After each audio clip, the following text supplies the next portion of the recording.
Hello students. उम्मीद करता हूँ आप बिल्कुल ठीक होंगे क्योंकि आज हम स्टडी करने जा रहे हैं। केवीएस एग्ज़ाम बिल्कुल करीब है तो उसका एक रैपिड एनालिसिस, एक रैपिड डिस्कशन करेंगे जिसके बारे में हम एनसीईआरटी बेस्ड कुछ जो बुक्स हैं 10th से लेकर के 6 to 10th क्लास तक की हैं। तो बच्चों आज का हमारा टॉपिक है कि आज हम लगभग 10th क्लास की बुक की जो पोएट्री है यानी जो पोएम्स हैं उनके बारे में डिस्कस करेंगे। Let us without delay prose, poetry and short stories.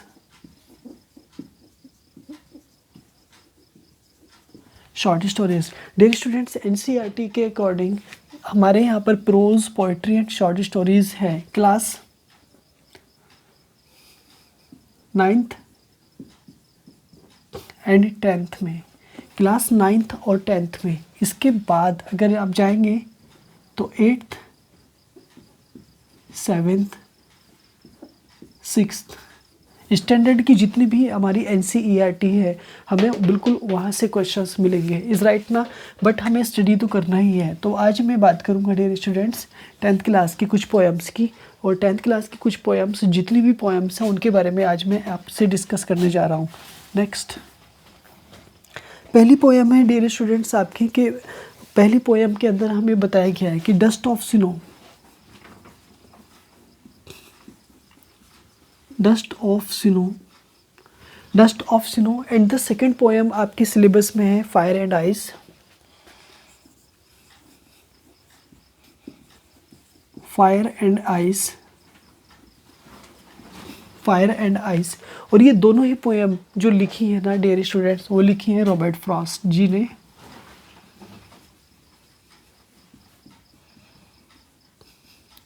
Robert Frost ji generally America के रहने वाले थे। नेक्स्ट, बस जो थर्ड पोएम है टाइगर इन द जू, टाइगर इन द जू। बट जो नेक्स्ट पोएम है वो भी रॉबर्ट फ्रॉस्ट जी ने ही लिखी है, और ये लिखी है आपके Leslie Norris.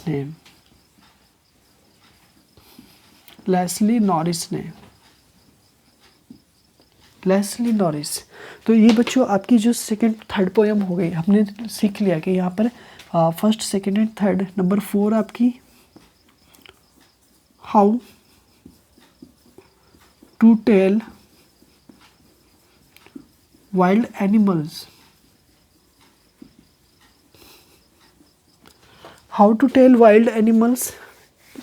Next dear students, इस पोएम को जो लिखा है वो ये पोएम लिखी गई है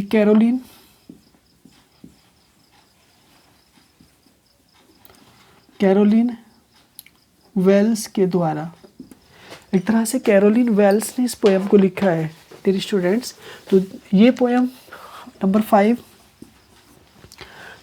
नंबर पे जो आपकी जो पोएम आएगी जो एनसीईआरटी के अकॉर्डिंग है, यानी कि जो 10th के सिलेबस में दी गई है, the ball poem.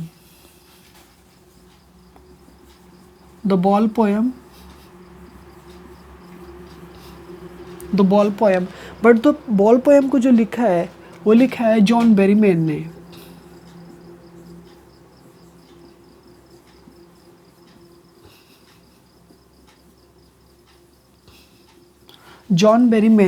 Dear students, तो ये पोएम लिखी है वो लिखी है जॉन बेरीमैन ने। बट ये पोएम हमारी बड़ी इंटरेस्टिंग पोएम है। नेक्स्ट 6 नंबर पे जो पोएम हमारी लिखी है वो है अमांडा।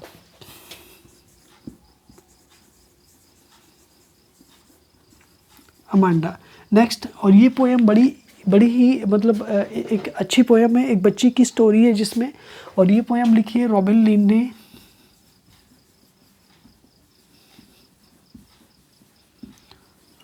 ने इस पोएम को लिखा है, इज़ राइट ना। और इसमें एक लड़की है छोटी सी, उसकी स्टोरी है। मैं बाद में आपको इसके बारे में एक्सप्लेन करूँगा, बहुत अच्छे से समझाऊंगा dear students. Animals, next poem है एनिमल्स। तो एनिमल्स जो लिखी है वो लिखी है एक बहुत बेहतरीन गुड पोएट हैं वॉल्ट विटमैन।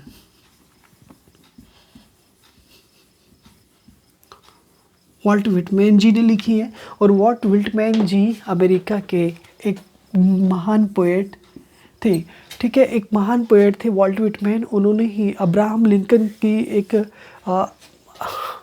बायोग्राफी लिखी थी जिसमें पोएम है O captain my captain. Next the trees.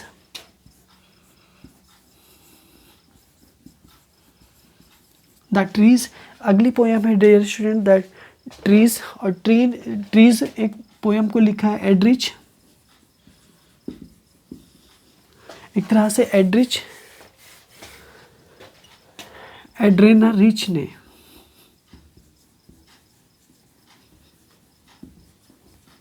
एड्रीना rich ने लिखा है, एड्रीना रिच ने।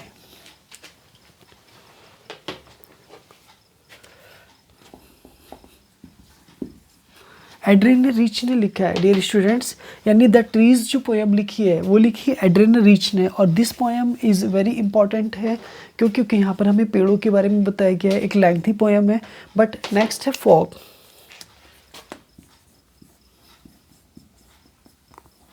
नेक्स्ट पोएम है फॉग, ओनली 4 लाइन्स हैं।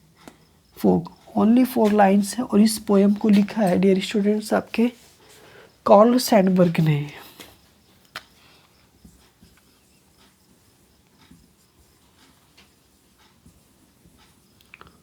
कार्ल सैंडबर्ग ने, यानी ये पोएम जो लिखी है ये लिखी है कार्ल सैंडबर्ग ने। नेक्स्ट पोएम है डियर स्टूडेंट्स आपकी 10th नंबर पे। पोएम बड़ी इंटरेस्टिंग है। A tale of custard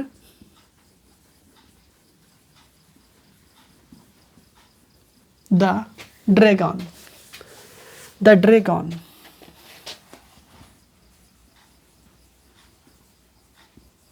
dragon और इस पोएम को लिखा है बच्चों ओगडेन नाश ने।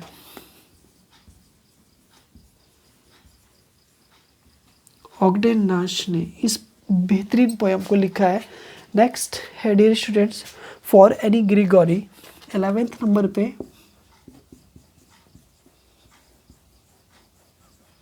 फॉर एनी ग्रिगोरी और ये लिखी है आपकी W.B. ईट्स, यानी विलियम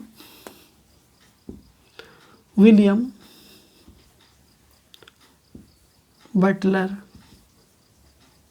ईट्स जी ने लिखी है। तो this poem is very important है फॉर यू। सपोज अगर आप KVS एग्ज़ाम की प्रिपरेशन करते हैं या किसी भी आप 10th क्लास में स्टडी करते हैं तो आपके लिए मेरी पोएम्स बड़ी इंपॉर्टेंट हैं। 1 by 1 के लिए मैं आपसे डिस्कस करूंगा अबाउट दिस पोएम में। तो देखिए आपके सिलेबस के अंदर, यानी कि अगर आप KVS एग्ज़ाम की प्रिपरेशन कर रहे हैं तो आपके लिए prose, poetry and short stories तीनों का एक बहुत बड़ा रोल होता है, ठीक है। अब इसमें से ना मैंने डिस्कस किया आज सिर्फ शॉर्ट स्टोरी पर नहीं बल्कि पोएट्री पर आपसे मैंने डिस्कस किया है। Dust of snow Robert Frost, fire and ice Robert Frost की दोनों ही पोएम है। A tiger in the zoo Leslie Norris ने लिखी है, बड़ी अच्छी पोएम है, ठीक है। How to tell wild animals, यहाँ पर आपको एनिमल्स की जानकारी दी गई है कि पैंथर कैसे होता है, लॉयन कैसा होता है, ठीक है, इनके बारे में बताया गया है। एक पल के लिए मैं थोड़ा वापस जाऊंगा। देखो डस्ट ऑफ स्नो का मीनिंग क्या होता है? एक तरह से जो स्नो है उसकी डस्ट बन जाती है, किस तरह से वो चारों तरफ फैल जाती है, इस तरह से बताया गया। फायर एंड आइस का मीनिंग क्या होता है कि एक तरफ फायर है, एक तरफ दूसरी तरफ आइस है। यानी ये जो रॉबर्ट फ्रॉस्ट जी एक्सप्लेन करते हैं कि जो वर्ल्ड है, ये जो दुनिया दिखाई देती है मुझे एक तरह से फायर और आइस की तरह दिखाई देती है कि पहले ये हॉट हो जाती है फिर उसके बाद में कोल्ड हो जाती है, कि जैसे आग जलती है पहले फिर उसके बाद में वो ठंडी हो जाती है। इज़ राइट ना? सो इसी तरह से ए टाइगर इन द जू। अब यहाँ पे ना 2 टाइगर की कंपेरिजन की है लेस्ली नॉरिस ने। नंबर 1 ऐसा टाइगर है जो बिल्कुल पिंजरे के अंदर है और एक ऐसा टाइगर है जो बिल्कुल ओपन में है, जंगल में है। तो यहाँ पे वो दोनों में डिफरेंस बताने जा रहे हैं कि एक जो पिंजरे का टाइगर है वो कुछ नहीं कर सकता है, ठीक है, क्योंकि उसे खाना टाइम पे मिलता है, अंदर रहता है। बट जो ओपन फील्ड में रहता है ना, वो टाइगर बिल्कुल फ्री रहता है और वो बहुत ख़तरनाक होता है, उसके पास कोई नहीं जा सकता। जबकि ज़ू के अंदर जा कर के, जो चिड़ियाघर के अंदर होता है, उसको लोग देखते हैं। Is right. How to tell wild animals, यहाँ पे डिफरेंट तरह के एनिमल्स हैं। जैसे कि आपका ज़ू में आप गए हैं तो आपने एलिफेंट देखा है, लायन देखा है, टाइगर देखा, पैंथर देखा है आपने, ठीक है। और इसी तरह के बहुत सारे मिलेंगे। मैं जब आपको पढ़ाऊँगा, चेक करूँगा, तब वहाँ पे मैं एक्सप्लेन करूँगा। द बॉल पोएम के अंदर है, जॉन बेरीमैन बताते हैं कि बचपन में उनकी एक बॉल खो जाती है, वो खेलते हैं इस तरह से।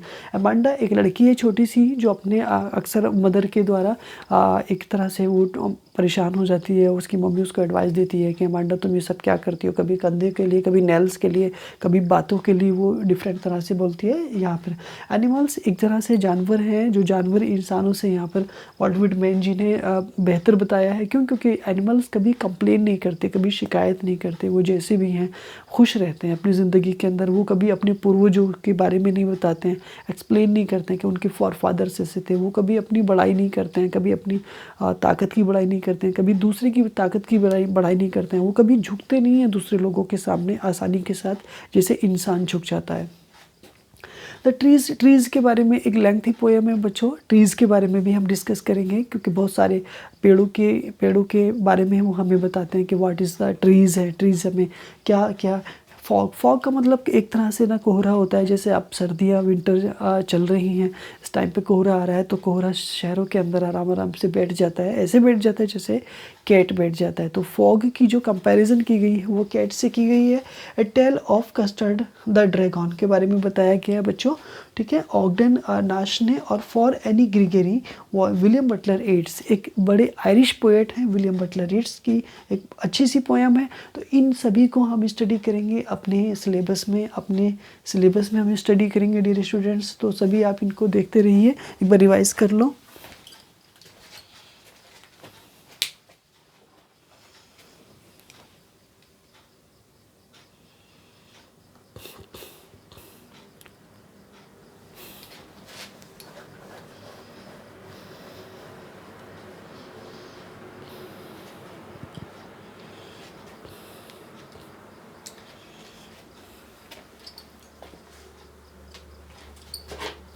ठीक है डियर स्टूडेंट्स, पहला क्वेश्चन मैं आपके लिए लेकर आया हूँ। There are total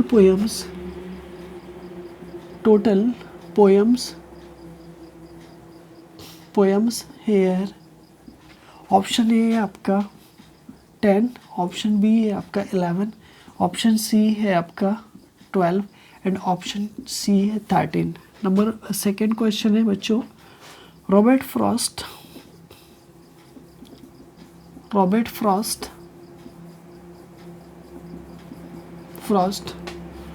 belongs was A या N। Option A Irish, option B French, option C American and option D Indian.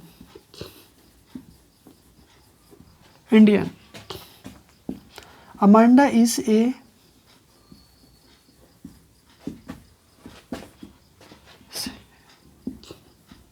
man, boy, workman, girl. बच्चों इन सभी के आंसर आपको टिक करना है, ठीक है। There are total poems are here. तो डियर स्टूडेंट, जैसे कि टोटल पोएम्स आपकी 11 पोएम्स हैं, जो बोर्ड पे मैंने लिखी हैं वो टोटल 11 पोएम्स हैं। Robert Frost was in American थे, जैसे कि मैंने आपको बताया था। अमांडा इज़ ए क्या है डियर स्टूडेंट्स, एक गर्ल है डियर स्टूडेंट, ठीक है। यदि अगर आप मेरे चैनल पर नए हैं तो आप मेरे यूट्यूब चैनल रिजवान सर 61 को आप ज़रूर सब्सक्राइब कर लें, क्योंकि मैं इनसे रिलेटेड और क्वेश्चंस लेकर आता हूँ। और डियर स्टूडेंट्स देखो, आपसे एक रिक्वेस्ट है मेरी कि आप मुझे आप मेरा फेसबुक जो पेज है ना, आप मुझे वहाँ पर ज्वाइन करें। आप मुझे फेसबुक जो डायरेक्ट जो एक फ्रेंड्स वाला होता है वहाँ पे मत जाइए, आप रिजवान सर 61 पे जाइए। रिजवान सर 61 पर जाइए फेसबुक पे और टेलीग्राम पे, मुझे आप वहाँ ज्वाइन करो क्योंकि वहाँ मैं क्वेश्चंस अपलोड कर रहा हूँ, वो आपके लिए वेरी इंपॉर्टेंट है इस टाइम। ठीक है, मिलता हूँ आपसे इसी तरह की अगली वीडियो में। थैंक्स।